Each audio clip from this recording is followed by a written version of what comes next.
일주별 을사년 운세 해가지고 10번째 마지막으로 이제 계일간에 대해서 얘기를 합니다.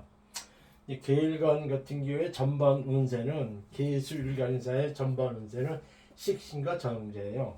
그러니까 식신은 그 정제가 기본 바탕으로 깔려 있고 식신이라 가지고 꾸준한 소득을 얻으면서 자기가 이제 경제적으로 여유스러워진다. 그렇게 해석하는 운이 계수일간의 운세입니다. 그래가지고선 그 이제 5가지 계유, 계미, 계사, 계묘, 계축, 계해 이렇게 얘기를 했죠. 제가 여기서 이제 할 때마다 계속 이제 얘기를 하는데 사주 운세 파악하는 거는 그 월지가 상당히 비중을 차지해요. 그 다음에 일지 기준 지금 이렇게 나오고 있는데 월지 기준 해가지고는 자기 월지가 사유축, 해묘미, 인호술, 신자진 요게 하나 해당되면은 12운성상 지살, 역마, 망신, 겁살이거든요. 그래가지고 이제 지살, 역마에 해당되면은 직업 변동이나 그다음에 이사수가 있거나 이제 그 직업 변동 이사수는 이제 바빠진다 이제 그런 의미가 되게 강합니다. 그다음에 망신은 자기가 좀 허세가 심해지고 그다음에 이거 바람 핀다 그런 뜻이고 겁사는 일이 갑자기 빨리 진행된다 이제 그런 의미가 있죠. 그런 거를 얼지에 어떻게 작용하는 걸 알고 나서 일주 기준으로 해가지고선 그 식신 정제가 오고 하니까는 그 이렇게 기본적으로 꾸준한 수익이 있는 가운데 경제적으로 좀 안정된다. 근데 식신 같은 경우는 상관하고 조금 다르게 구분하는데 이제 크게 범죄는 같게 봐요. 이렇게 장사 수익이라 그러죠. 근데 식신 같은 경우는 좀 너그럽다, 좀 이렇게 편안하다, 이제 그런 의미가 있고 상관은 자기 열심히 노력한다, 그다음에 좀 힘들게 노력한다 그런 의미가 있어요. 그래서 꾸준한 정제가 있으면서 그냥 안정된 수익을 얻는다, 이제 그런 얘기죠. 그러면서 또 이렇게 울산에는 계일거는 여기서 쭉 보면은 지살역마예요. 분명히 이것이 월지에 지살역마로 이렇게 작용하게 되면은 분명히 직업상의 변동 변화가 있다, 바빠진다 그런 의미가 되게 강합니다. 그러면서 이제 제가 곧장 이제 본론에 들어가셨는데 계유 일주일 경우에는 사유 합금이 돼요. 그러면 이게 지살력이 되는데 기본적으로 식신 정제가 와가지고선 장사재물이 은은하게 꾸준하게 있으면서도 사유지 합금이 돼요. 합금이 돼가지고선 그 이제 식신 정제의 기운이 이렇게 오면은 뭐냐면 이렇게 금성은 이 계수한테 이게 시키면은 그 인수거든요. 인수기 때문에 계유 일지 사람들은 식신정과하는데 은근히 문서로 재물을 얻는 경우가 있어요. 이제 부동산이나 주식을 해가지고 계율주는 조금 재물을 좀 만지는 은 있다. 그러면서 또 이게 일지 그 월지가 지살일 경우에는 사회주 해묘미 인호술에 해당해가지고 그 지살에 해당되면은 좀 바빠진다. 바빠지고 이동 변동수가 있다. 그런 식의 얘기죠. 그러니까 일단은 이 계율주마다 사회적 합금이 돼가지고 그 부인 간에 그 배우자 간의 사이는 좋아져요. 그러면서도 은근히 뭐가 있냐면 이렇게 인수로 올 때 문서 재물은 있고 그 인수는 은근히 뭐냐면 이렇게 재물을 빨아들인다 그래요. 그래가지고 뭐 그 쉽게 말하자면 그 재물이 문서 재물은 있지만 이렇게 그 뭐라 그럴까 재물은 전반적인 추세에서는 이렇게 쓸 돈이 좀 많아진다 이제 그렇게 해석하는 거죠. 그 다음에 이제 개미일주는 방화비거든요. 그래서 계사 이렇게 하는데 그 일단은 이 장사 재물이 많이 일어납니다. 장사 재물에 그 재물이 좀 많이 일어나거든요. 그러면서 이렇게 그 일지가 이제 역마가 될 경우에는 부인하고나 배우자는 떨어지는 경우가 있고 이 역마가 이 얼지에 해당하면은 분명히 이제 먼 데로 전군 가거나 이렇게 하는 경우가 있죠. 그래가지고 이게 방합이 돼가지고서 이렇게 바빠지는 가운데 재물은 장사 재물은 많이 일어난다. 이제 그렇게 해석합니다. 그 다음에 이제 세 번째가 그 계사 일주 사람들은 뭐냐면 이게 사사는 이게 보면 이게 형이라 그래. 그러니까 그 재물로 해가지고선 자기가 이제 득세하고 힘이 세진다. 이제 이런 식의 얘기가 있지만은 뭐가 있냐면 이렇게 부부간에 지살이 돼가지고 분명히 부부간에 떨어져 살게 되는 이별수가 있다. 해요. 분명히 계산되는 그렇죠. 그러니까는 계사들 이게 계일간은 전반적으로 울산년은 재물이 많이 일어난다 이렇게 해석해요. 그래가지고 재물도 많이 일어나면서 계사일주만큼은 약간 힘이 들어간다. 힘이 들어가서 바빠지는데 배우자하고는 이게 떨어져서 하게 된다 이렇게 해석하는 거죠. 그 다음에 그 계묘일주는 을사적이 해가지고선 그냥 그 아무 저기는 없거든요. 근데 이 계묘일주 같은 경우는 식신생재 해가지고서 이 묘해가지고선 그 식신운을 되게 많이 이렇게 붙었습니다. 그래가지고선 그 장사재물로 해가지고 꾸준한 수익이 좀 많아진다 이렇게 되죠. 그래가지고 역마라 그래가지고 좀 바빠지고 배우자하고는 이제 떨어져서 할 가능성이 높다 이렇게 해석합니다.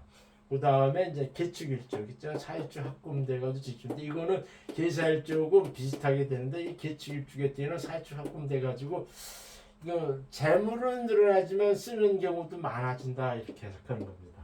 그래가지고 이게 이 사주 합금 이렇게 하는데 이렇게 합금돼가지고 이렇게 하는데 직업적으로는 좀 이렇게 바빠지고 해도 부인 간에는 사이가 좋아져요. 사주 합금이라 일지역 합이 돼가지고. 그 다음에 이제 여섯 번째로 이제 개해일주, 그러니까 사해충이 되거든요. 역마거든요. 이 개해일주만큼은 올해 무슨 게 큰 변동수가 있어요. 변동수가 있고 배우자 쪽에 무슨 일이 있다 이렇게 해석하고 그러거든요. 그래서 이렇게 충이 되면서 역마가 이렇게 오면은 이렇게 신정제 이렇게 해가지고 이게 사해충이 돼가지고 오면은 이렇게 뭔가 이게 배우자 측면에 큰 이렇게 변고가 있다고 보는 거죠. 변고가 있다고 보는 거죠. 이게 뭐 이혼하거나 뭐 그런 것도 이렇게 이혼하거나 서로 이제 분리되고 하는 것도 예측할 수 있다는 그런 식의 얘기죠. 분명히 사회층 이렇게 해가지고 이렇게 떨어지거나 변리되는 가능성이 상당히 높은 것이 계일주예요. 그래서 제가 이제 이렇게 일주별로 쭉 얘기하니까는 사람들이 좀 감이 안 잡히는 경우도 있을 것 같은데 제가 이제 예를 하나 들라 그래요. 그런데 계일주 같은 경우에 월지가 저기 임목이었을 때는 계율주에 임목일 때는 이 사주는 기본적으로 이거는 상관이기 때문에 이 사주는 계율주면서도 뭐냐면 장사 쪽으로 하는 쪽에 많이 띄우는 그런 식의 사주가 되거든요. 그러면서 이것이 뭐냐 이렇게 망신이자 계율주 해가지고 식신정제를 해가지고 재물을 많이 얻지만 재물은 많이 있죠. 임목 월지가 임목일 때는 이게 상관이기 때문에 기본적으로 장사재물이 좋은 사람이에요. 그래서 계율주에는 뭐라 그럴까 이전에 임목 인유 온진 돼가지고서 이렇게 경쟁은 좀 치열하면서도 재물은 좀 많이 일어나는 그런 식의 경우죠. 그러면서 또 이렇게 일지가 지살이기 때문에 이렇게 배우자하고는 이게 떨어지는 일이 분명히 발생한다 이렇게 해석하죠. 그 다음에 이제 월지가 이제 자수일 경우에 자수일 때 계밀 중에는 어떻게 되느냐 이렇게 보면은 자수는 여기 겁살이에요. 겁살이고 계밀주인데 이게 월지가 자수일 경우는 계수는 이거는 이제 비견 겁재성으로 해가지고 되게 기가 세고 그러거든요.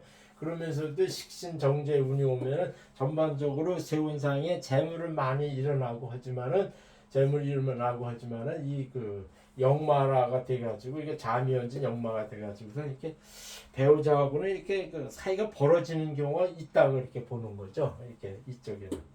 그 다음에 이제 월지가 술토일 때, 그러니까 예를 드는 겁니다. 월지가 술토일 때 계묘일주는 어떻게 되냐? 그러니까 묘술 합하해가지고서 이 계묘일주에 월지가 술토인 사람들은 묘술 합파 이렇게 해가지고선 집안 영역으로 이렇게 해가지고선 이렇게 장사점을 꽤 있어요. 그러면서 또 올해는 식신정제이기 때문에 이 계묘일주 같은 경우는 재물이 상당히 많이 일어나는 그런 식의 경우입니다. 묘술 합파돼가지고 이 계묘일주생의 월지가 술토인 사람은 재물이 기본적으로 많이 가지고 있어요. 그러면서 또 올해는 식신정제이기 때문에 재물이 더 꾸준하게 더 많이 일어난다 이렇게 해석하는 거죠. 그 다음에 예를 다 하나 든다면 이렇게 월지가 진토일 때 계일주는 어떻게 되느냐 이게 지인의 온진돼 가지고 본래 이렇게 배우자 간의 사이가 좀 안 좋은 경우로 이렇게 보거든요. 그럴 경우에 이제 사회충이 와가지고 이렇게 일단은 이혼수가 상당히 강하다 그런 의미가 있고 이 지는 겁살이기 때문에 무슨 사건 사고 갑자기 터진다 이렇게 해가지고서 이 계일주 같은 경우는 얼지가 진토인 사람 같은 경우는 올해는 상당히 그렇게 경쟁도 치열해지고 이제 배우자 간의 사이도 안 좋아진다. 근데 전반 운세는 식신하고 생대이기 때문에 전반 운세는 재물은 많이 얻는데 배우자 간에 좀 이렇게 안 좋은 일이 발생한다. 그렇게 해석한 겁니다. 근데 예를 들어서 제가 이제 이렇게 설명을 했어요. 그래서 이제 중요한 거는 그 여기서 얘기했던 얼지 기준을 얘기한 것처럼 얼지를 같이 보면서 그 일주를 이렇게 같이 이렇게 견주면서 어떻게 변해온다 그걸 유추해야 되거든요. 분명한 거는 얼지는 자기 사회적 역할이나 그 뭐 재물이나 그런 걸 많이 얘기하고 일지 같은 경우는 자기 일신에 하는 걸 많이 합니다. 지금까지 일주비 울산열의 10번째 개수일과까지 다 했어요. 제가 이제 여기서 얘기하고 싶은 거는 그거거든요. 그 뭐 비단 아씨 이렇게 해가지고 안산에 37살 먹은 그 여자가 그 노상훈이가 거기 들락거려 이렇게 해가지고 매스컴이 발표하니까 사람들이 많이 와서 이제 그 사실 본다 그러더라고요. 근데 그 사람은 나는 여기서 보면 이게 단식은 3만 원이고 정식 5만 원 이렇게 해서 이렇게 전화 통화할 때 5만 원 받고 그래요. 근데 그 사람은 시간 약속해놓고 한 건당 10만 원 받는다 그러더라고요. 10만 원 받고 해서 이렇게 얘기하는데 한두 가지만 이렇게 얘기해가지고서 그걸 맞춰도 용어다 이렇게 얘기하고 그러거든요. 근데 여기서 내가 단적으로 딱 얘기하고 싶은 거는 딱 이게 한 가지가 있어요. 저처럼 명리를 인문과학적으로 해가지고서 이렇게 그 뭐야 학문적으로 풀어내는 사람이 있고 그 다음에 이제 귀신점하는 사람 두 부류가 있거든요. 근데 그 집에 딱 들어가가지고선 뭐 이렇게 신당 모시듯 뭐 이상한 걸 이렇게 붙이고 뭐 이렇게 뭐 붙여 있고 뭐 이렇게 그림 많고 이렇게 한 거는 그건 다 이게 귀신한테 영역으로 해서 한다고 하는 그런 식의 얘기거든요. 근데 그런 사람들 딱 갔을 때 사주팔자를 얘기하고 딱 얘기하면은 그건 귀신점하는 게 아니에요. 이렇게 믹스한다는 거죠. 믹서. 귀신점하는 거고 사주팔자가 믹스해서 얘기한다 그러는데 정확히 귀신점하는 사람들은 내 경험으로 이때까지 이렇게 본 거는 그냥 들어가면 그 사람 얼굴만 보면 주르르 나와요. 주르르 나옵니다. 나와가지고서 이렇게 얘기하고 그러거든요. 그러면서도 이렇게 저처럼 이렇게 명리를 이렇게 학문적으로 인문학적인 측면에서 이렇게 푸는 사람들은 경우의 수로 해가지고서 따따따따 이런 경우는 이렇습니다 이런 경우 이렇게 해가지고 쉽게 하면 명리 이론에 접합시켜가지고 거기서 이제 결론을 끌어내가지고 설명하는 거거든요. 그것이 차이가 있어요. 그러면서도 그 귀신점 하는 사람들이 신건인가 뭐 그 사람은 뭐 귀신이 13명이 이렇게 접신했다 이렇게 얘기하는데 그 얘기는 저는 이렇게 근거가 없다 얘기하지는 않고 인정을 해요. 그래서 저는 하나님 믿는 사람으로서 성경에 보면 귀신 들렸다고 이렇게 예수님이 쫓아내고 바울이 쫓아내고 하는 그런 경우가 상당히 많거든요. 그 신약에 예수님이 공생애동안 하는 그걸 이렇게 딱 보면은 전형적으로 귀신 쫓고 병 고치고 하늘나라가 있다고 하면서 예수님을 전파한 거, 하나님을 전파한 것이 그것이 신약의 전통적인 다 그 부류거든요. 거기서는 사도 바울이는 뭐 착하게 살아야 된다, 성령의 은사를 받아야 된다, 뭐 이런 식으로 얘기하고 그러는데 기본적으로 신약의 그 공생애 동안 예수님이나 바울이나 베드로가 한 그 공적의 가장 큰 이유는 귀신을 쫓아냈다는 얘기입니다. 귀신이라는 건 실제로 있어요. 지금도 이렇게 귀신점 하는 사람이 이렇게 해가지고 뭐 신근인가 그 사람은 13명의 13마리의 귀신을 접했다 이렇게 얘기하는데 제 주변에도 그렇게 얘기하는 사람이 있어요. 뭐 장군보살, 애기보살 뭐 이렇게 해가지고서 자기가 이렇게 귀신 들려가지고 이렇게 얘기하는 사람들이 있거든요. 근데 그 사람이 딱 가면 자기 사주를 대 이렇게 얘기하지 않고 사람을 딱 보면 읽어냅니다. 그거는 진짜 귀신 들린 사람들이 귀신하고 교접해서 얘기하는 거예요. 그렇지 않고 자주 풀면서 저기 하는 거는 이렇게 쉽게 말하자면 이렇게 사입이죠. 사입이고 이렇게 하는데 본래 이론은 그 명리학도 이게 인문과학적인 제가 이제 그 역사도 이렇게 동영상에 올렸지만은 거의 주역부터 나오고 그래가지고 이게 당나라 시대부터는 이 오행론이 정립이 된 인문학입니다. 그러니까는 제가 여기서 결론적으로 얘기하고 싶은 거는 귀신점하는 부류가 따로 있고 저처럼 인문과학적으로 해가지고선 이렇게 학문적으로 풀어내는 두 가지 부류가 있다 이렇게 얘기죠. 어느 게 더 맞느냐 이렇게 얘기하는데 물론 뭐 귀신점 하는 사람들이 진짜 귀신점 하는 사람들은 탄착해서 잘 맞히죠. 근데 그 사람도 그 사람이 몇 살 때 뭘로 어떻게 죽는다 이거는 알 수가 없어요. 그거는 인문과학적인 오행론, 십신론, 운성론, 신살론에서 종합적으로 해가지고 그 사람 유추해내서 설명하는 것 외에는 총괄적인 운명을 다 얘기할 수가 없죠. 그러니까 귀신점의 장단점이나 귀신점은 그 사람의 당면과제는 잘 맞춰요. 근데 전반적인 흉명이나 운명이나 그런 거는 다 맞출 수가 없다는 얘기죠.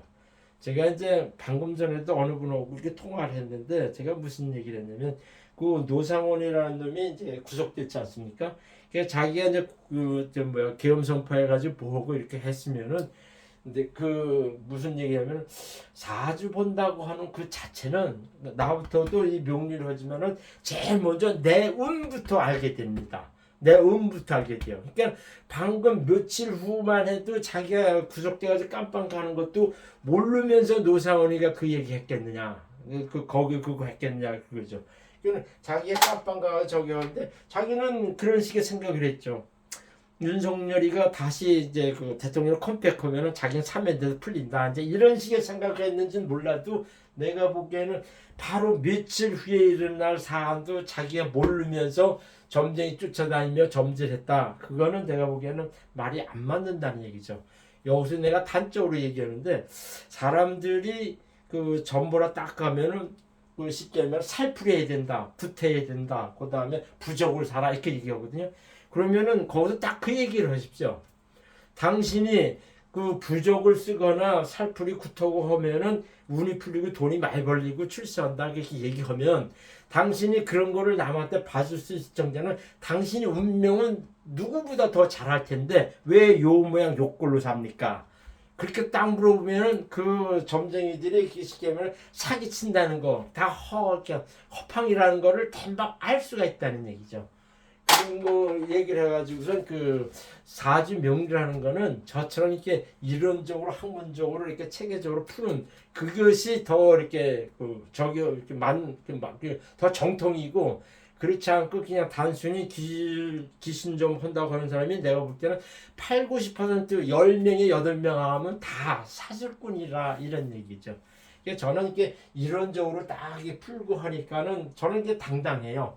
그러면서 저는 내 마음속 깊은 곳에는 예수님을 이렇게 모시고 있어가지고 이렇게 그 이익이나 어떤 권리나 누구 말에 이렇게 따라가지 않고 끝까지 저는 이 명리 이론을 정당하게 배운 대로만 얘기한다 이것뿐입니다. 지금까지 일주일을 해가지고 울산년 10가지 갑서부터 개수까지 쭉 해서 이렇게 풀어서 올렸습니다. 그러니까는 자기가 어떤 일간에 해당되는지 들어가서 찾아봐서 이렇게 어떻게 해석했는지 그걸 보면은 되겠습니다. 감사합니다.